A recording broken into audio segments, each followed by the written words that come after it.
Olá pessoal, tudo bem? Aqui é o Dr. Marco Sonagli, sou médico ortopedista, especialista em coluna e hoje eu vou falar para vocês sobre o que é uma hérnia de disco.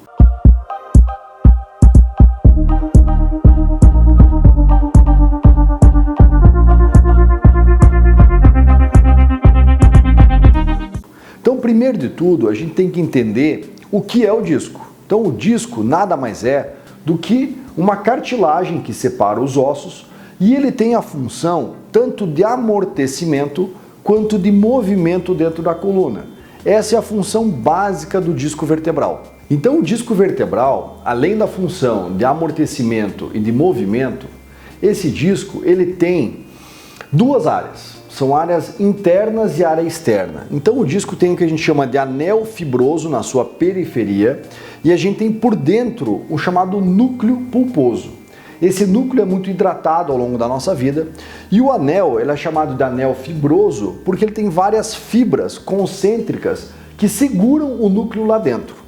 Então o que é a hérnia? Quando esse disco ele começa o próprio envelhecimento, ele vai ficando mais frágil.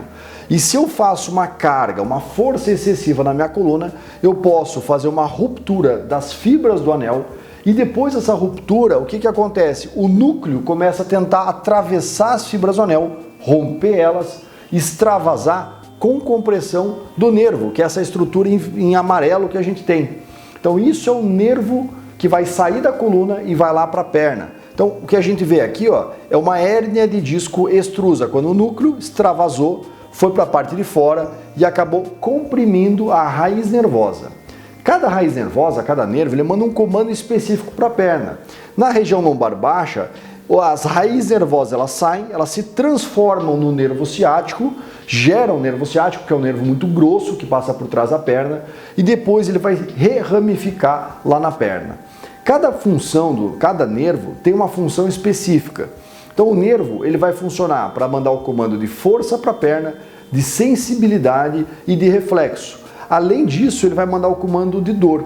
Então quando eu tenho uma hérnia que extravasou, o núcleo vazou pelo anel e comprimiu o nervo, o paciente vai começar a ter dor, que é uma dor irradiada pela perna, com formigamento, que é a perda da sensibilidade, com perda de força, que é a fraqueza naquela região, e com alterações de reflexo, que é o que a gente percebe aqui no exame físico.